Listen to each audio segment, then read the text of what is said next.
चलिए फ्रेंड्स, तो बात करते हैं आज बहुत ही इंपॉर्टेंट टॉपिक। ये बुक है इंडियन पॉलिटी। ये सारे एग्जामों के लिए पूछा जाता है। और इसमें जो है ये आज मैं स्ट्रेटजी बताऊंगा आपको कि ये जो पॉलिटी बुक है उसको पढ़ा कैसे जाए। ठीक है, ये सारे स्टेट पीसीएस या फिर यूपीएससी बड़े एग्जामों के लिए बहुत इंपॉर्टेंट है।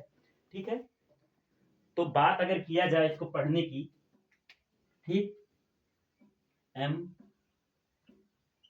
लक्ष्मीकांत। ठीक, हमारे पास जो बुक है वो है 7th एडिशन। ठीक, बात करते हैं कि कैसे पढ़ा जाए। ठीक, तो इसमें बात किया जाए, पहला जो है वो है हिस्टोरिक बैकग्राउंड, मतलब कि कैसे डेवलप हुआ संविधान। हिस्टोरिक बैकग्राउंड की बात किया जाए तो 1773 में जो है रेगुलेटिंग एक्ट आया था जो, ठीक, वहां से स्टार्ट है इसमें। और उसके बाद इसमें 1781 का जो है एक्ट ऑफ सेटलमेंट। ठीक, और अगर आगे बात किया जाए 1784 का जो है पिट्स इंडिया एक्ट। ठीक, फिर उसके बाद बात किया जाए तो 1813 का, यानी चाय और चीन से एकाधिकार कंपनी का रह गया था। और अगर आगे बात किया जाए 1833, यहां जो था वो बंगाल का गवर्नर जनरल जो था हेस्टिंग, बंगाल का गवर्नर। ठीक, यहाँ पे भारत का गवर्नर जनरल हो जाएगा बैटिंग। ठीक, फिर उसके बाद 1857 की क्रांति यहाँ पे हो जाती है। तो ये जितना था इससे पहले पढ़ा जाएगा, और इसके बाद यहाँ से 1858 में कंपनी जो है ईस्ट इंडिया से सारा बैकडोर जो बागडोर था वो अपने आप खुद ही मतलब देखने लगेगी, मतलब स्वतः।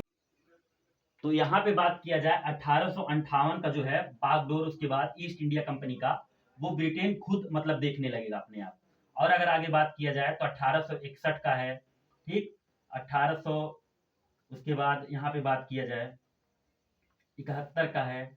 और ऐसे करते करते 1909 का, फिर 1919, फिर 1935। ठीक, इस तरीके से हिस्टोरिक बैकग्राउंड का बात किया जाए। और अगर आगे बात किया जाए, ठीक है, तो प्रियम्बल।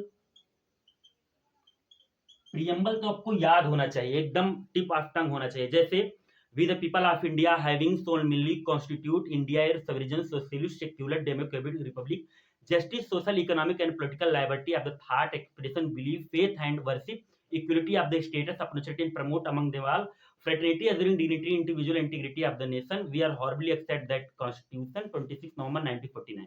क्योंकि इसमें जो क्वेश्चन पूछा जाता है वो सीरीज में भी पूछा जाता है, यानी कितने प्रकार के जस्टिस है, कितने प्रकार की फ्रेटर्निटी है। ठीक है, और अगर प्रियम्बल, फिर इसमें देखा जाएगा अर्थ का मतलब क्या है, जैसे संप्रभुत्व का मतलब क्या है, पंथ निरपेक्ष का मतलब क्या है। ठीक, और प्रियम्बल में एक बार कॉन्स्टिट्यूशन में इसमें अमेंडमेंट भी किया गया था।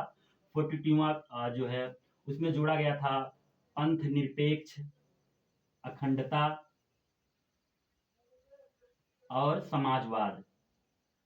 ठीक है, इसमें ऐसे याद करिएगा।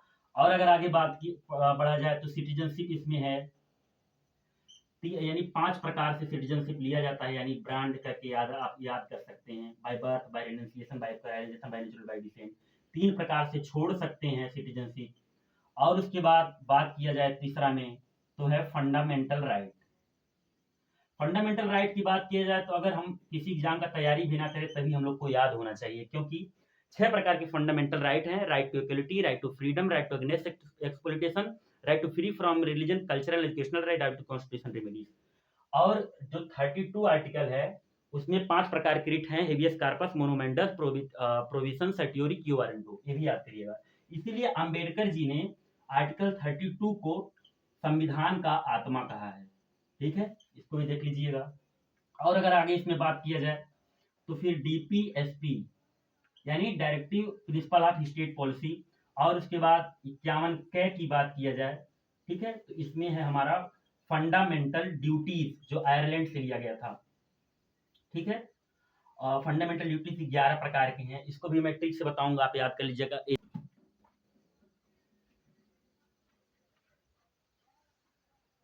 इतना कुछ होने के बाद फिर पार्ट याद कर लीजिएगा, यानी कितने भाग हैं, 22 भाग हैं।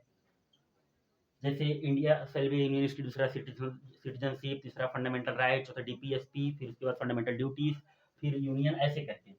फिर वहां से कंपेरिजन में पढ़िएगा, यानी राष्ट्रपति अगर आप पढ़ रहे हैं तो इधर राज्यपाल पढ़िएगा। ठीक, जैसे ये 52 से स्टार्ट होता है, ये 153 से स्टार्ट होता है। जैसे इसमें 123 में अध्यादेश है राष्ट्रपति का, तो इसमें 213 में है अध्यादेश राज्यपाल का। ठीक है, और इस तरीके से कंपेरिजन करके कर लीजिएगा। फिर उसके बाद बात करते हैं और आगे, अगर तो आप लोकसभा अगर यहाँ पे पढ़ेंगे, ठीक है, तो यहाँ पे आप पढ़ेंगे विधानसभा। ठीक, यहाँ पे अगर आप पढ़ेंगे राज्यसभा, तो यहाँ पे आप पढ़िएगा विधान परिषद। ठीक, इस तरीके से कंपेयर करके हम लोग को पढ़ना है। ठीक, और आगे बात किया जाए, और इसमें देख लीजिएगा कि सांविधिक निकाय यानी संवैधानिक निकाय कौन कौन सा है,